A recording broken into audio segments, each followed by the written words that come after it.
पिछले क्लास में तुम लोग को बताए थे किसी का उच्चारण कब स होता है कब क होता है, जी को कब ग पढ़ेंगे कब ज पढ़ेंगे। और आज बताएंगे कि के को कब साइलेंट होता है, के कब चुप रहता है, कब साइलेंट रहता है ना।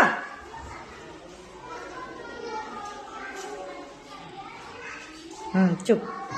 हाँ तो देखो आज पढ़ेंगे के कब चुप रहता है, कब चुप रहता है, साइलेंट रहता है। मतलब के के बाद ऐसा कौन सा वर्ड आता है जो के का उच्चारण नहीं होता है, के साइलेंट होता है। जैसे कि देखो किड, KID किड, पता ना, देखो लिखा हुआ ना, जैसे KID किड, किड मतलब बच्चा होता है ना, किड। तो के बाद आई है इसको कही है ना, लेकिन यहाँ पर क्या है, नाई, क्या है नाई, KNIFE, क्या होता है KNIFE,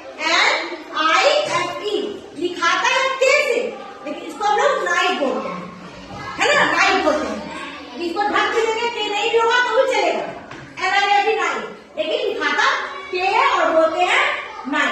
उसी तरह नी में घुटना होता है ना, हम लोग क्या बोलते हैं, नी बोलते हैं, है ना, लेकिन लिखते कैसे हैं, KNEE, कैसे हैं बोलो, KNEE, है ना। मतलब अभी के को हम क नहीं पढ़े, के को हम क नहीं पढ़े, लेकिन यहाँ किंग मतलब अलग नहीं पढ़ा।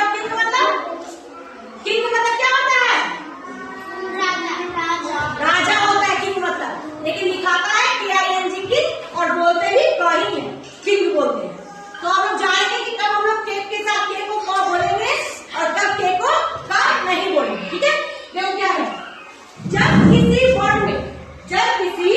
वर्ड में शब्द में के बाद एन आ जाए, के बाद क्या आ जाए, एन आता है, चाहे वो शुरू में आए चाहे बीच में, तब हम लोग के को नहीं बोलेंगे, के को नहीं बोलेंगे, के चुप रहेगा। क्या होगा, के चुप रहेगा, है ना।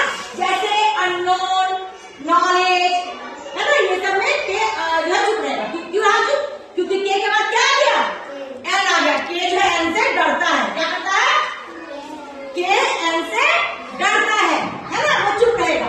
लेकिन जब किसी वर्ड के बाद के बाद यदि एन नहीं आए, बाकी जो भी वर्ड आए तो क का उच्चारण होगा, तब हम के बोलेंगे।